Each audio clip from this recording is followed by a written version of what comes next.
Hello friends, welcome back to my channel PG nursing centre. I am Priyamvada Gauri. इस channel पर आपको nursing से related सारी जानकारी मिलेगी। Don't forget like share and subscribe. आज हम इस वीडियो के अंदर डिस्कस करेंगे कि मेंटल हेल्थ क्या होती है और मेंटल इलनेस क्या होता है। तो फ्रेंड्स, ये हमारी मेंटल हेल्थ नर्सिंग के अंदर टॉपिक्स आते हैं। बहुत ही ज़्यादा इंपॉर्टेंट टॉपिक है जिनको आज हम डिटेल में डिस्कस करेंगे। तो फ्रेंड्स, चलिए स्टार्ट करते हैं। सबसे पहले समझते हैं कि मेंटल हेल्थ क्या होती है। तो फ्रेंड्स, किसी भी हेडिंग को पढ़ने से पहले आप सबसे पहले उसका कॉन्सेप्ट क्लियर करिए। जैसे यहाँ पे लिखा है मेंटल हेल्थ। मेंटल हेल्थ का मतलब कि हमारा मानसिक स्वास्थ्य, ठीक है, हमारा दिमाग मतलब हमारा जो माइंड है वो कितना डेवलप है, कितना हेल्दी है, कितना हम चीज़ों को लेकर के पॉजिटिव है। मतलब कि हमारा माइंड हमारे कंट्रोल में है, हम ओवर थिंकिंग नहीं करते हैं, छोटी छोटी बातों पर फ्रस्ट्रेटेड नहीं होते हैं, स्ट्रेस नहीं तुरंत लेते हैं। मतलब इन चीज़ों से हम कितने हेल्दी, इन चीज़ों को लेकर के हमारा माइंड कितना हेल्दी है, इन सबको हम डिटेल में डिस्कस करेंगे। अगर फ्रेंड्स आपका कॉन्सेप्ट क्लियर हो जाता है तो आप अंदर तो बना करके सेंटेंस फॉर्म करके लिख सकते हैं, लेकिन अगर आपका कॉन्सेप्ट ही नहीं क्लियर है तो फिर उसमें सेंटेंस को फॉर्म करने में भी दिक्कत होती है। तो friends, mental health it is a state of well being in which the individual realise his or her own ability. इसका मतलब ये है कि एक ऐसी स्टेट है वेल बीइंग की, मतलब कि एक ये स्वास्थ्य की एक ऐसी स्टेज है जिसमें जो एक इंडिविजुअल होता है वो अपनी रिस्पॉन्सिबिलिटीज़ को रियलाइज़ करता है। मतलब कि वो समझता है कि क्या मेरी जिम्मेदारियां हैं और किन किन जिम्मेदारियां, मतलब कैसे वो उन जिम्मेदारियों को अपनी ज़िंदगी में, अपनी लाइफ में यूटिलाइज़ करता है, उनसे कैसे कॉप अप करता है, कैसे उनको डील करता है। अगर उसके सामने कोई परेशानियां आती हैं तो उनसे कैसे डील करता है। अगर उसके साथ कोई ऐसी दुर्घटना हो जाती है, मतलब कि दुखद दुर्घटना हो जाती है, तो उनसे कैसे वो कॉप अप करता है। उन सब को कॉप अप करने की उसकी मेंटल एबिलिटी क्या है, उसको बोलते हैं मेंटल हेल्थ। ओके, यहाँ पे आगे लिखा हुआ है can cope up with the normal stress. उसका नॉर्मल स्ट्रेस से वो कैसे कॉप अप करता है of life. Can work productively and fruitfully, मतलब कि वो ऐसे काम करता है कि जो उसका वर्क है उससे उसको मतलब अगर किसी भी काम को आप करते हैं तो एक उद्देश्य के साथ करते हैं ना। सपोज अगर आज आप पढ़ाई भी कर रहे हैं तो एक उद्देश्य के साथ कर रहे हैं ना, कि कल को मेरी जॉब लगेगी और जॉब के पास फिर अर्निंग होगी, मेरा लाइफ स्टेटस मैनेज होगा, इंक्रीज होगा, इंप्रूव होगा। तो उसी को लेकर के मतलब कि फ्रूटफुली उससे उसको फल मिल रहा है। समझ रहे होंगे ना कि उसके पीछे उसका काम करने का उद्देश्य क्या है, उससे उसको लाभ हो रहा है कि नहीं हो रहा है। अब आप खुद सोचिए, आप कोई ऐसा काम तो करते नहीं जिसमें आपको कोई फ़ायदा ना हो। आप किसी भी काम को करने से पहले उसका फ़ायदा तो देखते ना कि इससे मुझको क्या प्रॉफिट होगा। तो वो वही कहा गया है कि वो कोई ऐसा काम करता है जो can work productively and fruitfully and is able to make a contribution to his or her own community. इसका मतलब ये है कि जो जिस सोसाइटी में वो रह रहा है, जिस कम्युनिटी से वो बिलोंग कर रहा है, उसके लिए भी उसकी अपने कुछ ओन रिस्पॉन्सिबिलिटी होती हैं जिनको उसको अच्छे से निभाना होता है, उन पर काम करना होता है। और आप ऐसे समझ भी सकते हैं कि जो एक नॉर्मल ह्यूमन बींग है वो सोशल एनिमल है, मतलब वो सामाजिक प्राणी है। हम एक सोसाइटी में रहते हैं ना, तो हमें अपने साथ साथ सोसाइटी के डेवलपमेंट के बारे में भी सोचना होता है। तो मतलब इन सब के बारे में, इन सबको सोच समझकर एक इंडिविजुअल कैसे अपनी लाइफ को हैंडल करता है, कैसे डील करता है, उसको बोलते हैं मेंटल हेल्थ। आई होप कि आपका इसमें से कॉन्सेप्ट क्लियर हो गया होगा। फ्रेंड्स, मेंटल हेल्थ को एज अ मतलब हम कंसीडर करते हैं साइकेट्रिक, और जब उसमें नर्सिंग अटैच हो जाता है तो उसको हम बोलते हैं साइकेट्रिक नर्सिंग। अगर आपके सामने कभी भी कोई यूज़ करता है कि साइकेट्रिक नर्सिंग, तो उसका मतलब ये होता है कि वो मेंटल हेल्थ नर्सिंग के बारे में बात कर रहा है, ठीक है। एमएचएन, उसको शॉर्ट फॉर्म में एमएचएन बोलते हैं। तो हम एक बार देख लेते हैं कि एमएचएन क्या होती है। Mental health nursing is the branch of nursing which deals with the patient, promotive, curative and preventive measures of the ill patient। यहाँ पे एक फ्रेंड यहाँ पे एक पॉइंट लिख लीजिएगा कि मेंटली इल पेशेंट। ये मेंटल हेल्थ नर्सिंग के अंदर हम नॉर्मल पेशेंट को ट्रीट नहीं करते हैं, हम जो मेंटली इल होते हैं, जो जिनका दिमाग अच्छे से काम नहीं कर रहा होता या उनको कोई ना कोई प्रॉब्लम होती है मानसिक तौर पर, उनको हम ट्रीट करते हैं मेंटल हेल्थ नर्सिंग के अंदर। तो mental health nursing is the branch of nursing. जो मेंटल हेल्थ नर्सिंग है, नर्सिंग कैसी ब्रांच है which deals with the promotive, मतलब कि इसमें हम डील करते हैं पेशेंट की प्रोमोटिव, मतलब कि जो उसकी हेल्थ है उसको प्रमोट करना, उसको सही करना। क्यूरेटिव मतलब उसको क्योर करना, उसका इलाज करना। एंड प्रिवेंटिव मेजर्स, प्रिवेंटिव का मतलब कि रोकथाम करना। हम उसकी हेल्थ को प्रमोट कर सकते हैं, उसका देखभाल कर सकते हैं, और जो उसको साइन एंड सिम्टम्स भी आ रहे हैं बीमारी के उनको रोक सकते हैं। तो इन मेजर्स पर हम काम करते हैं। और किस पेशेंट के, जो मेंटली इल पेशेंट होते हैं। मेनली मेंटल हेल्थ नर्सिंग से आपको सामने ही समझ में आ रहा है कि इसमें मेंटली इल पेशेंट के बारे में डिस्कस करेंगे, उनका ट्रीट करेंगे, उसी को बोला गया मेंटल हेल्थ नर्सिंग। अभी हमने साइकेट्रिक नर्सिंग की बात करी है, तो हम यहाँ पर एक साइकेट्रिस्ट की बात भी कर ही लेते हैं। तो साइकेट्रिस्ट कौन होते हैं? A psychiatric is a physician who specialized in the diagnosis, treatment and prevention of mental illness. मतलब कि हम जो मेंटल इलनेस के डॉक्टर होते हैं उनको नॉर्मल डॉक्टर नहीं बोलते, उनको हम फिजिशियन नहीं बोल सकते, उनको हम साइकेट्रिस्ट बोलते हैं। जो हमारी मेंटल इल वाले जो पेशेंट होते हैं, जो उनको ट्रीट करने के डॉक्टर होते हैं, उनको बोलते हैं साइकेट्रिस्ट। उस डायग्नोस जो उसको जो बीमारी उसको डायग्नोसिस करते हैं, उसका ट्रीटमेंट करते हैं, prevention of mental illness and substances use disorder. मतलब कि जो उसके डिसऑर्डर्स होते हैं, जो उसकी डिजीज़ कंडीशन होती है, उसको वो क्योर करते हैं। Mainly focus on the mentally disease condition. Okay, mental disorders को वो ट्रीट करते हैं, उनको हम साइकेट्रिस्ट बोलते हैं। मतलब ये नॉर्मल आपको नॉलेज होना चाहिए। सडनली कोई आपसे पूछ लेता है कि साइकेट्रिक कौन होते हैं, तो आप उनको साइकेट्रिस्ट में ये बोल सकते हैं ना कि जो केवल जो मेंटल हेल्थ को ट्रीट करने वाले डॉक्टर होते हैं उनको हम साइकेट्रिस्ट बोलते हैं। फ्रेंड्स, अब हमारा यहाँ से चैप्टर स्टार्ट होता है। अब आप ध्यान से पढ़िएगा। हमने मेनली जो हमारी यूनिट है मेंटल हेल्थ नर्सिंग, इसका हमने ओवरव्यू ले लिया है। इसमें मेंटल हेल्थ, मेंटल इलनेस के बारे में बेसिकली पढ़ेंगे। तो सबसे पहले स्टार्ट करते हैं इंट्रोडक्शन। हमने पढ़ ही लिया, बस एक बार रिवाइज कर लेते हैं, ठीक है? जितनी बार हम पढ़ेंगे उतनी बार हमारा ही फायदा होगा। ओके, नेक्स्ट है, चलिए स्टार्ट करते हैं। Mental health is the ability of an individual to cope adaptively with stress of living and to achieve and maintain optimal adjustment. इसका मतलब जैसे मैंने पहले ही बताया है कि मेंटल हेल्थ एक ऐसी एबिलिटी है, मतलब आपके माइंड की, आपकी ऐसी एबिलिटी है जिससे आप कॉप अप करते हैं डेली लाइफ में होने वाली प्रॉब्लम से, स्ट्रेस से, ओवर थिंकिंग से, डिप्रेशन से, इन सबसे कैसे कॉप अप करते हैं, उनको कैसे डील करते हैं और अपनी लाइफ में आगे बढ़ते हैं। ठीक है, अभी हम लोगों ने इतना लॉन्ग में इंट्रोडक्शन पढ़ ही लिया है, तो बेसिकली कवर कर लिया। ओके, अब आगे बढ़ते हैं। सॉरी, मेंटल का मतलब हमारा माइंड, हेल्थ का मतलब फ्री फ्रॉम एनी डिजीज और कन्फ्लिक्ट। ओके, तो इसीलिए हमको कहा गया है कि that means mental health is the human mind well being और इट्स प्रॉपर फंक्शन। मतलब कि मेंटल हेल्थ उसको कहा जाएगा जब हमारा दिमाग, देखिए फिजिकल हेल्थ और मेंटल हेल्थ में बहुत डिफरेंस होता है। फिजिकल हेल्थ का मतलब कि हमारा शरीर, हमारे शरीर के फंक्शंस, लेकिन अगर मेंटल हेल्थ की बात करी जाएगी तो हमारे दिमाग का फंक्शन कैसा है, हमारा दिमाग कैसे काम कर रहा है, हमारा दिमाग कैसे पॉजिटिव है, उसको लेकर के बात करी गई। तो यहाँ पे लिखा है that means mental health is the human mind well being. मतलब हमारे माइंड की वेल बीइंग, हमारे माइंड की हेल्थ है जो कितनी अच्छी, और इट्स प्रॉपर फंक्शन, हमारा माइंड अच्छे से प्रॉपरली काम कर रहा है कि नहीं कर रहा है। अब हम इसकी डेफिनेशन देखते हैं कि एग्जाम में हमको क्या डेफिनेशन लिखनी है। तो फ्रेंड्स, अब हम इसकी डेफिनेशन पढ़ते हैं। Mental health is the normal functioning of the mind. मतलब जब हमारा माइंड, जो मेंटल हेल्थ है, जब उसमें हमारा जो माइंड है वो नॉर्मल फंक्शन करता है in the appropriate social context. मतलब कि सोशल कॉन्टेक्स्ट के मतलब रिलेटेड है कि हमारी सोसाइटी, मतलब हम नॉर्मली कैसे अपनी दिनचर्या को फॉलो करते हैं, हमारी दिनचर्या में मतलब हमारी लाइफ में कोई प्रॉब्लम तो नहीं आ रही, अगर प्रॉब्लम आ रही है तो उससे कैसे डील करते हैं, तो नॉर्मली वही है। ठीक है, ये हमारी जो डेफिनेशन दी वो मैरी जोहाडा ने दी 1958। आपको जो अच्छा लगे वो इनको बोल दीजिए, जोहाडा। ठीक है, उसके बाद नेक्स्ट है the adjustment of human being to each other and to the world around them with the maximum of effectiveness and happiness. इसका मतलब ये है कि एक ऐसा एडजस्टमेंट, ह्यूमन बीइंग का एक ऐसा एडजस्टमेंट एक दूसरे के साथ, मतलब मेनली हम आपस में कैसे एडजस्ट करते हैं। ठीक है, हमें जैसे बोलते ना कि थोड़ा सा कॉम्प्रोमाइज़ करके रहना ही पड़ता है। जैसे यहाँ पर भी था सोशल कंटेस्ट, मतलब कि लोगों के साथ आप कॉम्प्रोमाइज़ करके रहिए, नहीं कि हमेशा डेली शिकायतें करते रह रहे हैं, वो जो मेरे बगल में बैठता है उसकी ये प्रॉब्लम है, उसकी ये प्रॉब्लम है। दूसरों में कमियाँ ढूंढने से बेटर है उनके साथ कॉम्प्रोमाइज़ कर लीजिए और उनके साथ शिफ्ट हो जाइए कि हाँ चलिए ठीक है, एक अंडरस्टैंडिंग होनी चाहिए।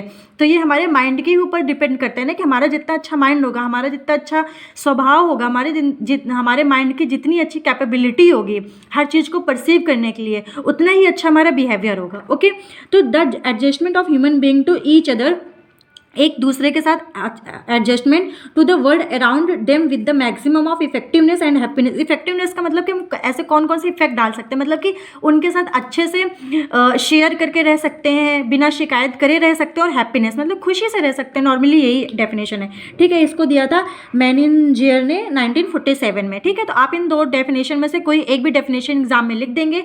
अगर एक नंबर में पूछा जा रहा है, 2 नंबर में डेफिनेशन केवल मेंटल हेल्थ की आ रही है, तो अगर आप एक और मतलब 2 डेफिनेशन लिख देंगे तो आपके नंबर कटने के चांसेस ही खत्म हो जाएंगे।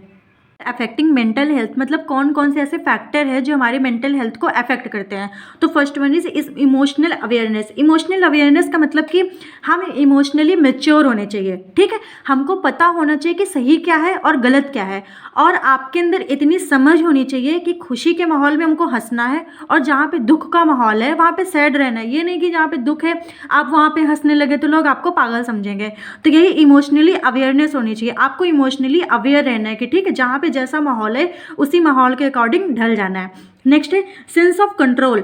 आपको ना ही ज़्यादा हाइपर एक्टिव होना है ना ही हाइपर सेंसिटिव होना है, मतलब कि ना ही मतलब छोटी छोटी बात पे हाइपर एक्टिविटी करने लगे, मतलब ना ही आपको डिप्रेशन में जाना है ना ही आपको मैनिया में जाना है, ठीक है। तो सेंस ऑफ कंट्रोल होना चाहिए, खुद को कंट्रोल करके रख सकें। फिर ये न्यूट्रिशन। न्यूट्रिशन का मतलब कि आप जैसे नहीं कहते तुम जितना अच्छा खाओगे तुम्हारा दिमाग उतना ही अच्छा चलेगा, तो मतलब कि ये भी कहीं ना कहीं हमारे मेंटल हेल्थ को अफेक्ट करता है। नेक्स्ट है सेल्फ केयर। आपको खुद का ध्यान रखना चाहिए। जब तक आप खुद का ध्यान नहीं रखेंगे, खुद को हेल्दी नहीं रखेंगे, तब तक आपका दिमाग कैसे अच्छा होगा, ठीक है। फिर सेंस ऑफ ह्यूमर। ये तो नॉर्मल सी बात है, सेंस ऑफ ह्यूमर तो अच्छा होना ही चाहिए। नेक्स्ट है स्ट्रेस मैनेजमेंट। स्ट्रेस मैनेजमेंट का मतलब ये है कि आप अपने आप को कैसे मैनेज कर रहे हैं। देखिए, सबकी लाइफ में कोई ना कोई प्रॉब्लम्स होती हैं, लेकिन सबका नेचर अलग होता है। आपकी लाइफ में कुछ और प्रॉब्लम होगी, मेरी लाइफ में कुछ और होगी, जो आपका फ्रेंड है उसकी लाइफ में कुछ और प्रॉब्लम होगी, लेकिन सबके डील करने का तरीका अलग होता है। सबकी मेंटल कैपेबिलिटी अलग होती है। तो वही बोला कि स्ट्रेस मैनेजमेंट, आप किस तरीके से उस स्ट्रेस को मैनेज कर रहे हैं। ये तो ऐसा नहीं कि उस स्ट्रेस को आप अपनी लाइफ पर हावी होने दे रहे हैं। एक स्ट्रेस की वजह से आपकी पूरी लाइफ डिसबैलेंस हो जा रही है, तो उसको मैनेज करना आपको आना चाहिए। और अगर आप उसको अच्छे से मैनेज कर रहे हैं, इसका मतलब कि आप एक मेंटली हेल्दी पर्सन है। और अगर नहीं कर पा रहे हैं तो आप उसको करना सीखिए, ओके। नेक्स्ट है एक्सरसाइज। लोग बोलते हैं एक्सरसाइज करनी चाहिए, योगा करना चाहिए, मेडिटेशन करना चाहिए। इससे आपका जो फोकस एबिलिटी है, आपका जो माइंड है वो अच्छे से कंसंट्रेट करेगा, ध्यान लगाएगा, और आपको पढ़ने में भी बहुत अच्छा लगेगा। मतलब इजीली आप किसी भी चीज़ को समझ पाएंगे, याद कर पाएंगे। तो ये मेनली कुछ फैक्टर्स है जो हमारी मेंटल हेल्थ को अफेक्ट करते हैं। फ्रेंड्स, अब हम पढ़ते हैं characteristics of a mentally healthy person. मतलब हम कैसे पहचानेंगे कि मेंटल हेल्दी पर्सन कौन है और मेंटल इल पर्सन कौन है। तो यहाँ पे कुछ पॉइंट्स दिए गए हैं, उनको हम समझते हैं, और आप खुद भी अपने आप को भी यहाँ पर रख के देखिएगा कि आप मेंटली हेल्दी पर्सन है कि मेंटली इल पर्सन है। इससे आपको और समझने में ईजी हो जाएगा और आप कभी भूलेंगे नहीं, ओके। तो फ्रेंड्स चलिए स्टार्ट करते हैं। पहला पॉइंट है possess the ability to themselves other and nature. मतलब कि पजेस का मतलब वैसे होता है काबू करना। मतलब कि आप अपने आप की एबिलिटी को पहचानें कि मेरी कितनी लिमिट्स हैं। आपको पता होनी चाहिए अपने खुद के बारे में। जब तक आपको अपने खुद के बारे में पता नहीं होगा, तब तक आप दूसरों के बारे में पता ही नहीं कर सकते। तो उसी तरीके possess the ability to themselves, अपनी जो आपकी एबिलिटी है उनके बारे में जानें, और मतलब जहाँ तक आपके काम करने की क्षमता है उतना ही करें। जैसे बोलते हैं कि जितना चादर हो उतनी पैर फैलाने चाहिए, ठीक है। तो उसी के अकॉर्डिंग है। एंड अदर एंड नेचर, और नेचर को भी समझे। Able to form close relationship with other, मतलब कि जो एक मेंटली हेल्दी पर्सन होगा वो दूसरे के साथ नॉर्मल एक हेल्दी रिलेशनशिप फॉर्म कर सकता है। मतलब कि जैसे नहीं होता, कुछ लोग होते हैं फ्रेंडली नेचर के होते हैं, मतलब अगर क्लास में बैठे हैं तो अगल बगल वालों से बातें करते हैं, बोलते हैं, अच्छे से एक हेल्दी रिलेशनशिप मेंटेन कर लेते हैं। Perceive the word as it really and as they really are. इसका मतलब ये है कि किसी भी वर्ड, जैसे किसी ने आपसे कहा कि खाना खा लो, तो आप बस यही समझेंगे खाना खा लो। लेकिन जो निगेटिव वाले पर्सन होंगे, जिनके अंदर निगेटिविटी भरी होगी, वो पता है क्या सोचेंगे, उसने मुझसे बोला खाना खा लो, इसका मतलब खाने में जहर होगा, तभी वो मुझसे बोल रहा था। मतलब कि इसमें यह कहा गया है कि जैसा आपसे कहा जा रहा है, जैसे वर्ड है, उनको एज इट इज़ परसीव करें। मतलब रियल में जो वर्ड है उनको वैसे ही ले। उनको मतलब कभी कभी ओवर थिंकिंग करने की कोई ज़रूरत नहीं होती, लेकिन कुछ लोग फालतू में ही ओवर थिंकिंग करते रहते हैं, ठीक है। तो फ्रेंड्स, आप एक बार सेंटेंस समझ जाइए कि क्या इस सेंटेंस में बोला जा रहा है, ठीक है। Perceive the word as it is really, मतलब जैसा वर्ड सच में वो वर्ड है उसको वैसा ही परसीव करें। उसमें अपना दिमाग लगाने की, अलग से लगाने की कोई ज़रूरत नहीं है। नेक्स्ट है able to solve their problems. जो मेंटली हेल्दी पर्सन होते हैं वो अपनी प्रॉब्लम को सॉल्व करने के लिए खुद कैपेबल होते हैं। मतलब उनको ज़्यादा किसी की हेल्प नहीं लेनी पड़ती। वो उनकी लाइफ में जो प्रॉब्लम्स आती हैं वो उनको ही सॉल्व कर लेते हैं। Knows and accept his or her strength and weakness. उनको अपनी मतलब स्ट्रेंथ और वीकनेस पता होती है। जैसे जो मेंटली हेल्दी पर्सन होगा उसको पता होगा कि मैं क्या कर सकता हूँ और क्या नहीं कर सकता हूँ। तो जो काम वो नहीं कर सकते उनको गलत में, मतलब फर्जी में एफर्ट्स नहीं डालते। उनको पता है जहाँ मेरी स्ट्रेंथ है मैं वहीं पर और मेहनत करके अपनी स्ट्रेंथ को इंक्रीज करूँगा, ठीक है। तो वो अपनी अच्छाइयों को और अपनी बुराइयों को अच्छे से पहचानते हैं। नेक्स्ट पॉइंट है पर्सनल आइडेंटिटी। जैसे मैंने फर्स्ट पॉइंट में भी बोला था, पर्सनल आइडेंटिटी, वो खुद को पहचानते हैं कि मैं क्या हूँ, उनको पर्सनल आइडेंटिटी होनी चाहिए। Independent in thought and action, इसका मतलब ये है कि वो इंडिपेंडेंट होते हैं, वो किसी पर डिपेंड नहीं होते हैं। जैसे कुछ भी सोचने के लिए वो किसी दूसरे पर मजबूर नहीं, उनके खुद के थॉट्स होते हैं, उनकी खुद की फीलिंग्स होती है और उनके खुद के ही काम होते हैं, ठीक है। वो किसी दूसरे पर डिपेंड नहीं रहते हैं। तो यहाँ पे आप एक मेन पॉइंट इस पर फोकस कीजिए कि इंडिपेंडेंट उनका नेचर होता है, ठीक है। मतलब कि वो इंडिपेंडेंट होते हैं, स्वतंत्र होते हैं, किसी पर डिपेंड नहीं होते हैं। Able to face the realities, मतलब कि उनको वास्तविकता की जानकारी होती है, मतलब कि वो रियलिटी को फेस कर सकते हैं। अगर उनके सामने कोई प्रॉब्लम आ रही है तो वो उसको एक्सेप्ट करेंगे, उस पर वर्क करेंगे। सपोज दैट कि कोई भी ऐसी प्रॉब्लम आ रही है जिसको मतलब कि जिसको उनके उम्मीद नहीं थी, मतलब कि उनको लग रहा था कि ऐसा नहीं होगा, लेकिन उनके साथ ऐसा हो गया, तो वो उसको फेस करेंगे, उसको एक्सेप्ट करेंगे कि चलो हाँ ठीक है, अब ये हो गया तो हो गया, अब इसको हम और अच्छे से सुधार सकते हैं या इस पर काम कर सकते हैं। मतलब कि उनके अंदर कैपेबिलिटी होती है रियलिटी को एक्सेप्ट करने की, ठीक है। Have a positive attitude toward the self, other and their work, मतलब वो एक पॉजिटिव एटीट्यूड लेकर के चलते हैं अपने काम के प्रति, अपने अगल बगल सराउंडिंग पीपल्स के लिए और अपने खुद के लिए भी एक पॉजिटिव एटीट्यूड के साथ वो लाइफ को परसीव करते हैं। नेक्स्ट इमोशनली मेच्योर, जैसे मैंने अभी फैक्टर्स में भी डिस्कस किया था कि जो मेंटली हेल्दी पर्सन होते हैं वो इमोशनली मेच्योर होते हैं, मतलब कि बात बात पर डिप्रेस्ड नहीं हो जाते हैं, टेंशन में नहीं रहते हैं, स्ट्रेस में नहीं रहते हैं, वो इमोशनली मेच्योर होते हैं। फ्रेंड्स वर्ड से ही पता चल जाता है कि इसके अंदर मतलब किस तरीके की बात को कहा गया है। Able to maintain good relationship, वो गुड रिलेशनशिप मेंटेन करने के लिए एबल होते हैं, ठीक है। Able to express their feelings and emotions, वो अपनी फीलिंग्स और इमोशन को ईजिली एक्सप्रेस कर सकते हैं। अगर उनके अंदर अच्छी भावनाएं आ रही है, पॉजिटिविटी आ रही है, तो पॉजिटिव चीज़ें बोलेंगे। अगर उनको किसी भी चीज़ से प्रॉब्लम है तो उस प्रॉब्लम को भी एक्सप्रेस करेंगे, ठीक है।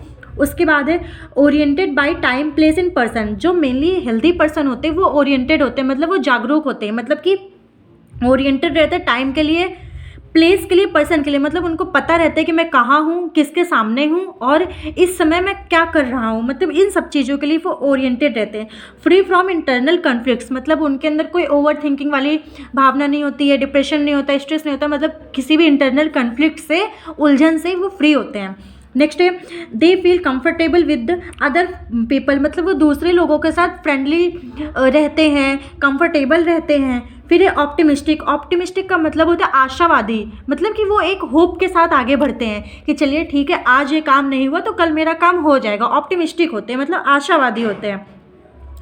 गोल ओरिएंटेड बिहेवियर, मतलब कि जो उनका बिहेवियर होता है वो गोल ओरिएंटेड होता है, मतलब ये कुछ भी काम करते हैं उस काम के पीछे एक पर्पस होता है, मतलब आप इस सेंटेंस में कह सकते हैं कि वो अपना कोई भी काम पर्पसफुली करते हैं। Next he knows his strength and weakness, ये पॉइंट को हमने अभी डिस्कस कर ही लिया है। एक्सेप्ट रिस्पॉन्सिबिलिटीज़, मतलब कि जो उनकी जिम्मेदारियां हैं उनको भली भांति पूरा करते हैं, उनको एक्सेप्ट करते हैं। रिकॉग्नाइज लिमिटेशंस, मतलब उनको अपनी लिमिट पता होती है, ठीक है। जो हेल्दी पर्सन होगा उसको अपनी लिमिट पता होगी कि कहाँ तक मेरी लिमिट है, किस व्यक्ति से मुझे किस तरीके की बात करनी है, दोस्तों से किस तरीके से बात करनी है, सामने अगर कोई टीचर है तो उससे किस तरीके की बात करनी है, घर में मम्मी पापा से कैसे बात करनी है, ये सब की उनको नॉलेज होती है।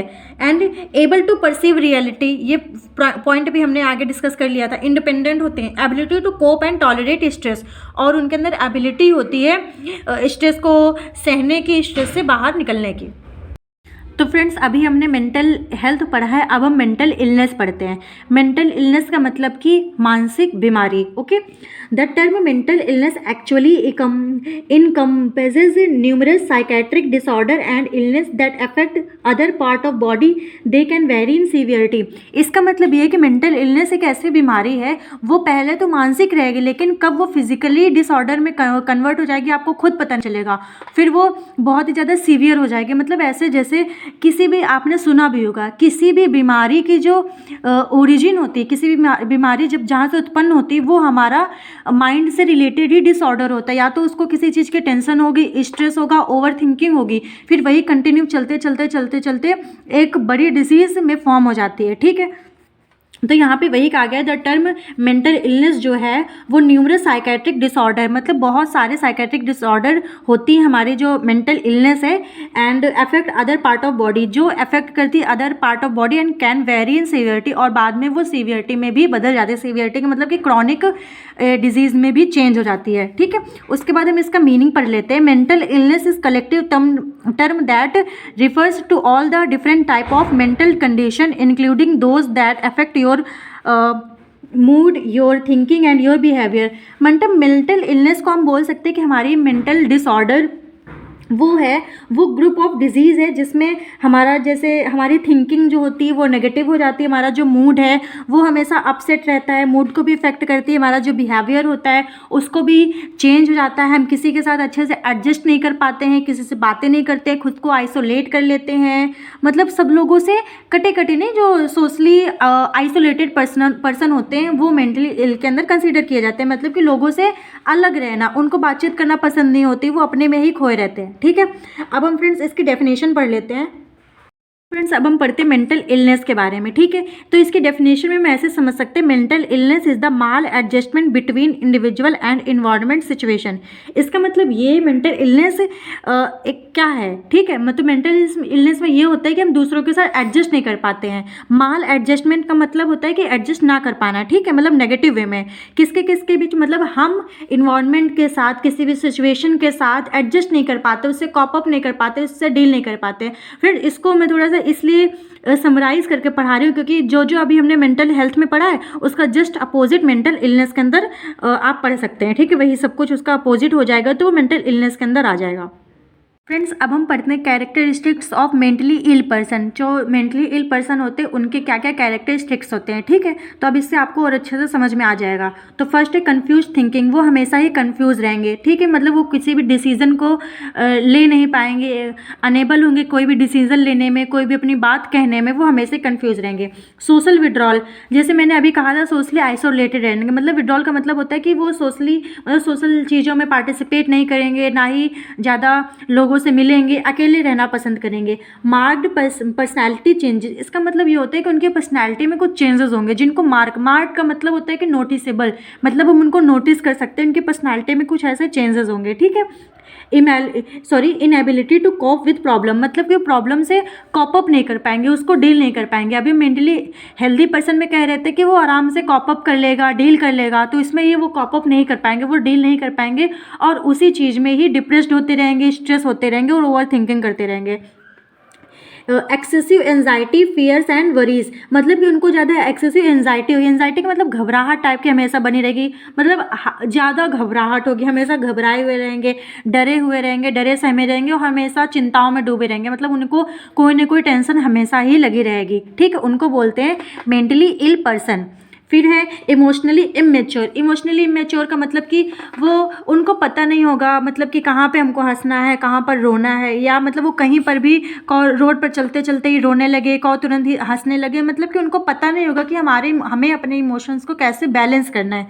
तो यही कि वो इमोशनली इमेच्योर होंगे।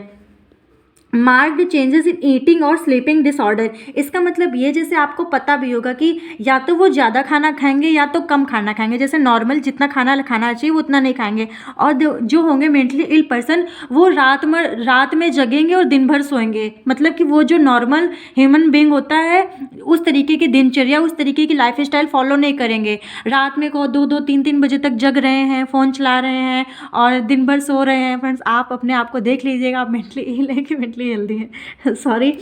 सुसाइडल थॉट्स, उनके अंदर नेगेटिविटी इतनी ज़्यादा हो जाएगी कि उनके अंदर सुसाइडल थॉट्स आने लगेंगे कि मैं सुसाइड कर लूँ, मैं प्रॉब्लम से कॉप अप नहीं कर पा रहा हूँ, डील नहीं कर पा रहा हूँ, तो अब मेरे अंदर क्या होगा। उनके अंदर इतनी नेगेटिविटी भर जाएगी कि उनके अंदर गंदे गंदे ख्याल आने लगेंगे कि मैं मर जाऊँ तो मैं सब कुछ ठीक कर दूंगा, मतलब इस टाइप के।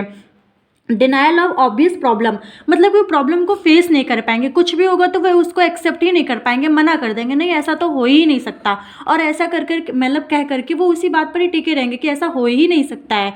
तभी वो मेंटली इल पर्सन के अंदर कंसिडर किए जा रहे हैं। अब्यूज़ ऑफ अल्कोहल और ड्रग, मतलब कि अल्कोहल लेंगे, ड्रग्स होते हैं उनको लेंगे। ठीक है। एक्सट्रीमली मूड स्विंग्स, मतलब कि ये जो होंगे उनके मूड स्विंग्स बहुत जल्दी जल्दी होंगे, जैसे अभी मैंने पहले ही कहा था इमोशनली मैच्योर में, वो तो अलग टर्म हो गया, लेकिन इसमें कि तुरंत ही वो बहुत ज़्यादा हाइपर एक्टिव हो जाए, खुश हैं, बहुत ज़्यादा खुश है, और 2 पल के बाद तुरंत ही टेंशन में चले जाए, तुरंत ही रोने लगे, फिर थोड़ी देर बाद बहुत ज़्यादा खुश हो जाए,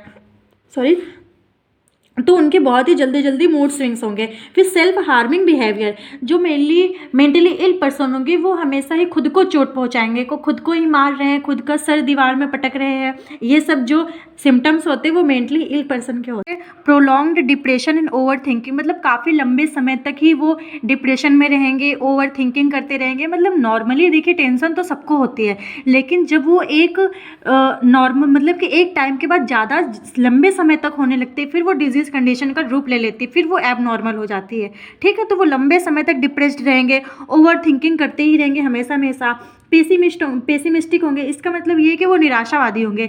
जैसे अभी हमने मेंटली हेल्दी पर्सन में पढ़ा था, वो ऑप्टिमिस्टिक होंगे, वो मतलब हमेशा आशावादी होंगे कि अरे मेरा आज ये काम नहीं हुआ कल हो जाएगा। लेकिन ये निराशावादी रहेंगे कि अगर मेरा आज काम नहीं हुआ तो मेरा कभी ज़िंदगी में काम ही नहीं होगा, मैं चलो मर जाता हूँ, मैं ये कर लेता हूँ, मैं वो कर लेता हूँ, मतलब कि वो निराशावादी होंगे। नेक्स्ट है डिपेंडेबल, मतलब कि दूसरे पर डिपेंड रहेंगे, इनके खुद के कोई भी थॉट्स नहीं होंगे, इनके खुद की कोई भी फीलिंग्स नहीं होंगी, वो दूसरे पर डिपेंड रहेंगे, सोचने के लिए दूसरे पर डिपेंड, कोई काम करने के लिए दूसरे पर डिपेंड रहेंगे। तो मतलब उनका जो नेचर होगा, मेनली उनकी जो पर्सनैलिटी होगी वो डिपेंडेबल होगी किसी अनदर पर्सन पर, ठीक है। मतलब हम कह सकते हैं इंडिपेंडेंट तो वो होंगे, ये डिपेंडेंट होंगे। अब हम पढ़ते हैं misconception related to mental illness, मतलब कैसी गलत अवधारणाएं हैं हमारी मेंटल इलनेस को लेकर के, ठीक है। तो इन सबको हम पढ़ते हैं फ्रेंड्स, कभी कभी एग्जाम में पूछ लिया जाता है तो इसको भी पढ़ना मैं ज़रूरी है, ठीक है। तो जो सबसे पहली मिसकंसेप्शन है वो है mental illness is a disgrace and one should be ashamed of it. इसका मतलब ये है कि जो मेंटल इलनेस है, मतलब मानसिक बीमारी है, वो एक अपमान है। मतलब अगर किसी को हो गई तो मतलब उसको एक अंदर से इंसल्ट फील होता है कि अरे मुझको मेंटल इलनेस हो गई है, मैं अब सोसाइटी में कैसे रहूँगा, अब लोग मुझे अपमानित करेंगे, और उसको इस पर शर्म आनी चाहिए। तो मतलब कि इस तरीके की गलत अवधारणाएँ हमारी सोसाइटी में है, ठीक है। तो ये हमारा पहला मिसकंसेप्शन है, ठीक है। मतलब कि एक अपमान तरीके का नहीं, जैसे किसी का अपमान करना, मतलब कि उसको मानसिक बीमारी हो गई तो वो अपमानित हो गया है, ठीक है, उसका सम्मान अब चला गया है, अब उस पर हमको शर्म आनी चाहिए। मतलब कि अगर मेरे परिवार में ही किसी को मानसिक बीमारी हो गई तो अब हमको उसको किसी के सामने प्रेजेंट करने में हमें शर्मिंदगी महसूस होगी कि हम कहेंगे नहीं अरे ये तो मेरा ही फैमिली मेम्बर है, ठीक है। मतलब इस टाइप का ही ये कॉन्सेप्ट है, ठीक है। नेक्स्ट है mental illness is a black magic, superstition और इविल स्पिरिट। इसका मतलब ये कुछ लोग ये मानते हैं कि जो मेंटल इलनेस है वो काला जादू है, क्योंकि अभी भी इंडिया में ऐसा माना जाता है, क्योंकि काफ़ी लोग अवेयर ही नहीं है। अगर कभी कभी होता है कि हमारे कभी मम्मी पापा को ही नहीं पता होता है कि डिप्रेशन क्या चीज़ है, बहुत लोगों को नहीं पता होता है डिप्रेशन क्या चीज़ है, कि स्ट्रेस क्या होता है, डिप्रेशन क्या होती है। उनको केवल फिजिकल बीमारी, बुखार आ गया, जुकाम हो गया, यही सब पता होता है। मानसिक बीमारी अभी लोगों ने उतना समझा नहीं है, इस पर ध्यान नहीं देते हैं। तो इसीलिए लोग अभी भी आजकल भी अगर किसी को मेंटली डिसऑर्डर होता है ना, उसको किसी बाबा के पास झाड़ फूँक कराने के लिए लेते जाते हैं या फूँक डलवाने के लिए लेते जाते हैं। तो वही मिसकंसेप्शन फैले हुए हैं सोसाइटी में। तो इसमें कहा गया mental illness is a black magic, मतलब कोई काला जादू कर देता है तो मेंटली इल हो जाता है।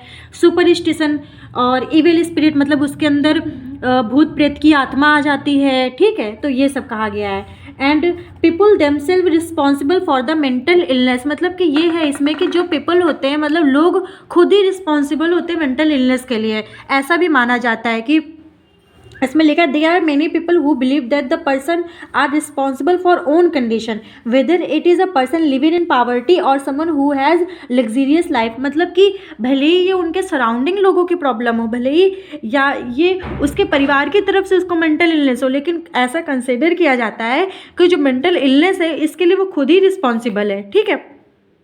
नेक्स्ट है only weak people suffer from mental problems. इसका मतलब ये है कि कुछ लोग अभी भी मानते हैं कि जो केवल कमज़ोर लोग होते हैं, मतलब जो पतले दुबले होते हैं, कुपोषित होते हैं, वही केवल मेंटल इलनेस या मेंटल प्रॉब्लम्स को फेस करते हैं। जो हेल्दी पर्सन होता है या जो मोटे होते हैं उनको कभी मेंटल प्रॉब्लम हो ही नहीं सकती। तो ये सबसे बड़ा मिसकंसेप्शन है जो हमारे सोसाइटी में लोग ऐसा मानते हैं, ठीक है।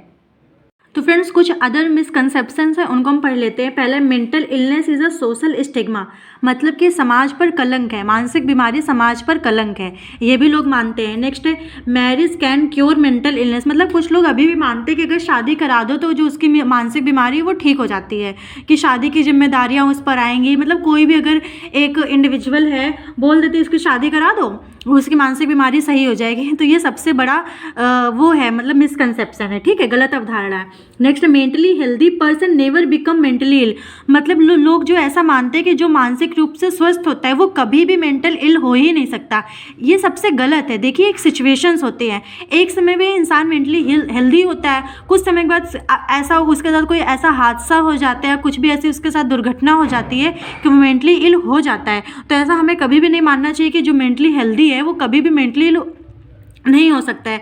तो इसी नेक्स्ट पॉइंट इसी का जस्ट अपोजिट है कि mentally ill person never become mentally healthy again, मतलब कि जो एक बार मानसिक रूप से बीमार हो गया वो कभी दोबारा सही हो ही नहीं सकता है, मतलब वो कभी दोबारा मेंटली हेल्दी नहीं हो सकता है। तो ये सबसे बड़ा मिसकंसेप्शन है, ठीक है। सभी अपनी अपनी जगह अलग अलग एक इंपॉर्टेंस रखते हैं। नेक्स्ट है prevalence of mental illness is low in India.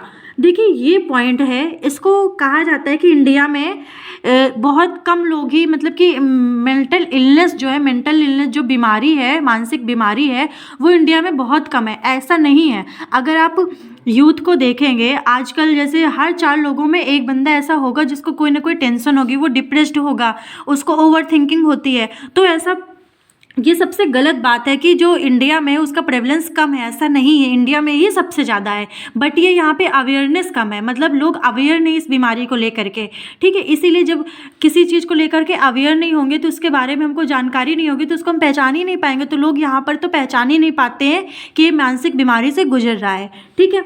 Next है people with mental disorder are lazy मतलब ये फनी पॉइंट है कि लोग जो मेंटली डिसऑर्डर होते हैं वो आलसी होते हैं, ऐसा कुछ भी नहीं है। नेक्स्ट है with time it will go away by itself, मतलब कि इसमें ये है कि समय के साथ साथ मानसिक बीमारी चली जाती है, ऐसा नहीं है। इसका भी पर्टिकुलर अपना ट्रीटमेंट होता है, इसका भी अपना इलाज होता है। हमें ऐसे जो मेंटली इल पर्सन होते हैं उनको ऐसे नहीं छोड़ देना चाहिए कि समय के साथ सब कुछ ठीक हो जाता है।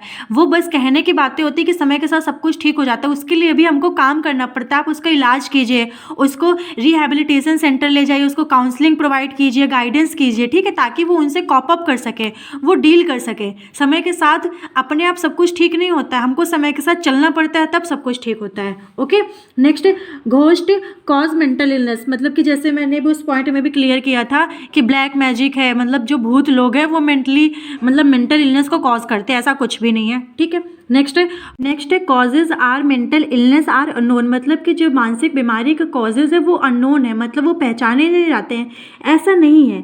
अगर आप एक मेंटली इल पर्सन को उसके ऊपर, मतलब उसका जब ट्रीटमेंट करेंगे, उसका भी प्रॉपर डायग्नोस होता है। जब आप उसका प्रॉपर डायग्नोसिस करेंगे, उसको समझेंगे, उसके प्रॉब्लम को जानेंगे, तो आपको उसके कॉजेज मिल जाएंगे। देखिए किसी ना किसी बीमारी के पीछे उसका कारण जरूर होता है, ठीक है। तो जब तक आप उस पर समय नहीं देंगे, उस पेशेंट को अच्छे से समझेंगे नहीं, तब तक अपने आप कॉजेज नहीं दिख जाएंगे। कभी कभी ऐसा होता है कि सिम्टम्स कुछ दिखाई देते हैं, कुछ सिम्टम्स नहीं दिखाई देते हैं, तो हमको उनको समझना पड़ता है, ठीक है। तो मेनली ये मिसकंसेप्शन है। नेक्स्ट है mental illness our life long, मतलब ये कहा जाता है एक बार मानसिक बीमारी हो गई तो वो ज़िंदगी भर चलेगी, ऐसा नहीं है, उसको ट्रीट भी किया जाता है। देखिए हर बीमारी का इलाज होता है, ठीक है। तो इसी तरीके से जो मेंटल इलनेस है इसका भी ट्रीटमेंट अवेलेबल है। Next there are not any treatment is available for the mental illness. देखिए जो मैंने अगला पॉइंट कहा है वो यहीं पर लिखा हुआ है कि मेंटल इलनेस, ये पॉइंट मिसकंसेप्शन है कि मेंटल इलनेस का कोई भी ट्रीटमेंट नहीं है, ऐसा नहीं है। मानसिक बीमारी का भी ट्रीटमेंट है, जैसे अभी मैंने बात करी थी रिहैबिलिटेशन सेंटर की, काउंसलिंग की, गाइडेंस की, और भी ऐसे हॉस्पिटल्स होते हैं जो मेनली मेंटल इल पेशेंट को ही ट्रीट करते हैं, उन्हीं पर फोकस करते हैं। तो ये वो पॉइंट है। Mental illness are not curable, मतलब कि मेंटल इलनेस को ट्रीट नहीं किया जाता है, ऐसा नहीं है। इसको भी ट्रीट किया जा सकता है, इसको भी क्योर किया जा सकता है। Psychiatric symptoms are always present, मतलब कि देखिए कभी कभी इसमें ये किया गया है कि साइकेट्रिक सिम्टम्स, मतलब कि जो मेंटली इल पर्सन के कुछ सिम्टम्स होंगे वो हमेशा ही प्रेजेंट होंगे, ऐसा नहीं है। कभी कभी देखिए जो हमारे साथ में ही लोग रहते हैं वो भी डिप्रेस्ड होते हैं, उनके अंदर भी कोई ना कोई प्रॉब्लम चल रही होती है, लेकिन जब वही लॉन्ग टर्म तक चलती रहती है वही मेंटल इलनेस कॉज कर लेती है। तो हमेशा सिम्टम्स नहीं दिखाई देते हैं, कभी कभी सिम्टम्स दिखाई देते हैं, कभी कभी हमको उनको देखना पड़ता है।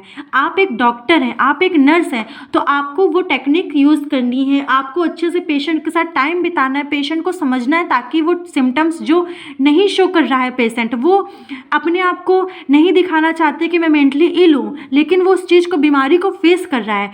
तो आप एक डॉक्टर हैं, आप एक साइकेट्रिस्ट हैं, आप एक साइकेट्रिक नर्स हैं, तो आपको ये जानना चाहिए, ये आपका काम है सिम्टम्स को ढूंढना, डायग्नोसिस करना, बीमारी को पहचानना। ठीक है। नेक्स्ट है, people with mental illness can not live independently. इसका मतलब ये है जो मेंटल इलनेस के पेशेंट होते हैं वो कभी भी मतलब इंडिपेंडेंटली रह ही नहीं सकते हैं, वो हमेशा डिपेंड रहेंगे, ऐसा नहीं है। कुछ पेशेंट होते हैं जो इंडिपेंडेंट भी रहते हैं। देखिए जैसे जो लोग आइसोलेटेड रहना पसंद करते हैं वो अपना काम खुद करते हैं, खुद ही खाना बनाते हैं, खुद ही खाना खाते हैं, उनको तो किसी चीज़ का किया हुआ काम पसंद ही नहीं आता है। तो वो भी मानसिक बीमारी को फेस कर रहे हैं, उससे गुजर रहे हैं, लेकिन वो डिपेंडेबल नहीं है, वो इंडिपेंडेंट है। तो ये कुछ मिसकंसेप्शन थे जिनको हमने आज पढ़ा।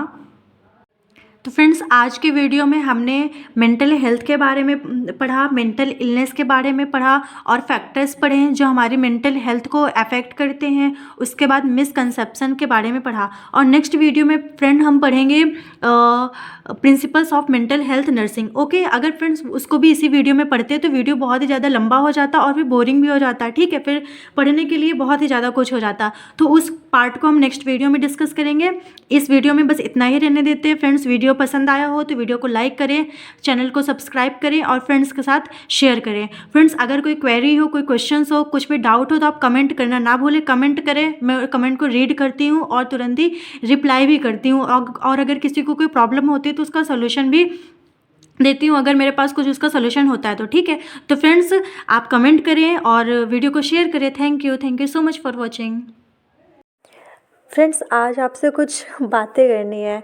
आपने मेरा एक ड्रीम पूरा कर दिया। फ्रेंड्स, आज हमारी फैमिली 1K प्लस हो गई है। फ्रेंड्स, आपके सपोर्ट के बिना, आपके प्यार के बिना ये कुछ भी पॉसिबल नहीं था। ये तो मैंने जर्नी ऐसे ही स्टार्ट किया था कि बस वीडियो बनाऊंगी, और कभी नहीं सोचा था कि इतने भी आगे आ पाएंगे। फ्रेंड्स, आपके प्यार के लिए, आपके सपोर्ट के लिए फ्रेंड्स दिल से थैंक यू। तो फ्रेंड्स बहुत ही छोटा शब्द है, जो अंदर फील हो रहा है, जो अंदर स्पेशल फीलिंग है, जो खुशी हो रही है, उसको फ्रेंड्स वर्ड्स में एक्सप्रेस नहीं किया जा सकता, ना ही मैं बता सकती हूँ। मैंने कभी नहीं सोचा था कि मेरे चैनल पर या मेरी जो फीलिंग्स है, मतलब कि 1000 मेंबर हमारी फैमिली में होंगे, मतलब इतने सारे लोग, कभी नहीं सोचा था। फ्रेंड्स, बहुत ही ज़्यादा स्पेशल हो रहा है ये सब। फ्रेंड्स, आपके सपोर्ट के बिना कुछ भी पॉसिबल नहीं था। फ्रेंड्स, आपको दिल से thank you so much friends 1K करने के लिए। एंड फ्रेंड्स, अब क्या ही हो रहा है, बस जो फील हो रहा है ना, बहुत स्पेशल फीलिंग है। फ्रेंड्स, एक बार फिर से थैंक यू सो मच।